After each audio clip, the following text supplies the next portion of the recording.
அவருடைய அனுபவத்தையே சொல்றார். நான் பெற்ற இன்பம் பெருகையு வையகம், வான்பற்றி நின்ற மறைபொருள் சொல்லிடின் ஊன்பற்றி நின்ற உணர்வுறு மந்திரம் தான் பற்ற பற்ற தலைப்படுந்தானே.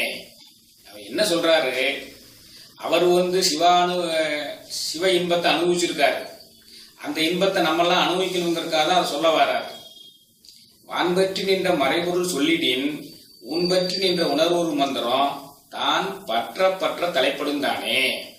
நீ உடம்புல குடிகொண்டுள்ள உத்தமனை பஞ்சாக்கர மந்திரத்தாலோ எட்டெழுத்து மந்திரத்தாலோ ஆறெழுத்து மந்திரத்தாலோ தினந்தோறும் வணங்கிக் கொண்டே சிந்தித்துக் கொண்டே வந்தால் அவரே ஞான குருவாக உனக்கு வெளிப்படுவார்.